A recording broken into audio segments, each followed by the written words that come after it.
so Luke Jacobs, thank you for answering for Boxcatch. A few questions I have to ask. First of all, you've wrestled in France earlier in the year, and your first match here in France was at KO Wrestling against Aigle Blanc. Can you go back to that match? It was a banger, and how did you feel in the ring with Aigle Blanc? And how did you feel with the French crowd for the first time?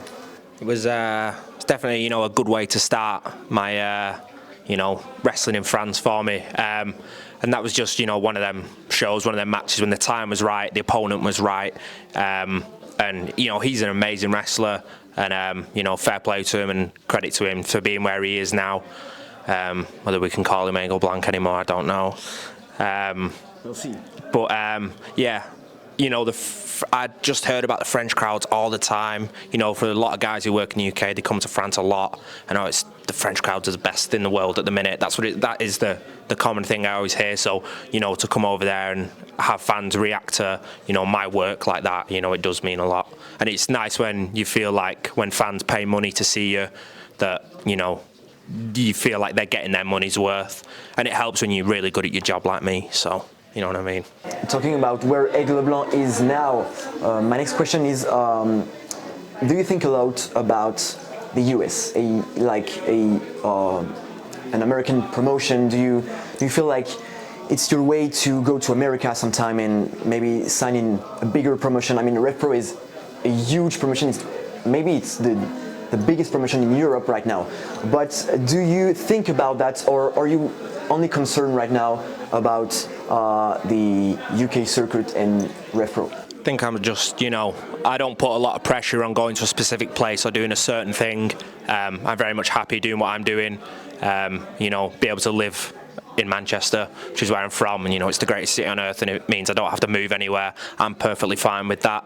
I've got a lot of work in my calendar, and I'm completely focused on that at the moment. I don't know in the future what that'll bring. I don't know. I would like to go to Japan, definitely. But specific companies, all that, I don't really think about that too much. If someone wants me, then they want me. I'm not going to beg for a job anywhere because I'm too good for that. And you're too good in the ring, and I have a question about that. You're used to bangers, as you said in the press conference. But do you have a specific opponent that you love to wrestle and you love to share the ring with? Do you have a name in mind? I have quite a few, but it's quite fitting with being here with RevPro. The first one that comes to mind is Michael Oku. He is very much, my biggest rival. Some of the biggest moments I've ever had, I've been in the ring with him. I took the British heavyweight title from him in the main event at the Copper Box, in front of 4,000 people. That was like the greatest night of my life. And me and Mike are just the type of people we're just always going to be intertwined. No matter how much, no matter whatever we do, we're always just going to be associated with each other in one way or another. And I'll respect Mike. I always have done. But, I don't have to like him, and I don't think I ever will. I think he's a bit of a prick. And he's a bit of the golden boy, when he came into RevPro and he saw this, the writing on the wall and just gave him the world. Granted, we're both Triple Crown champions, so, that is what it is. But there's so many guys in the UK. It's hard when there's just such a plethora of unbelievable wrestlers, high-class professional wrestlers. Like Kid Like Us too. He is an unbelievable wrestler's wrestler. If you are a wrestler and you're in the business and you know how things work, he is just an unbelievable opponent. Cara Noir is an amazing wrestler, and he's someone that I just have natural chemistry with, and I feel like I have a bit of a bond with as far as being an opponent. But there's probably a couple I'm forgetting, but there's just so many amazing guys, but those three are the first that come to mind as people I love being in a ring with. Is it the first time you were facing Trent Seven one-on-one? So we faced one-on-one for the first time a few weeks ago. Okay, so second match tomorrow? Yes, this is the second match. How do you manage with your match tomorrow? What will you do differently? And how do you feel about facing a former member of the WWE roster? How do you feel about that? I don't have to change too much because I did beat him when we faced, in Coventry a few weeks ago.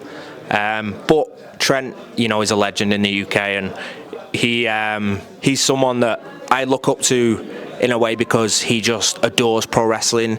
He's done it for so long, and he has, you know, just so much passion for it, and he loves it, and it's his life. That's something me and him have in common. But when we're in that ring together, and I felt it when we faced, because we'd never done anything with each other in wrestling, and it was just one of those, when is this going to happen? Now it's, you know, it's finally happening.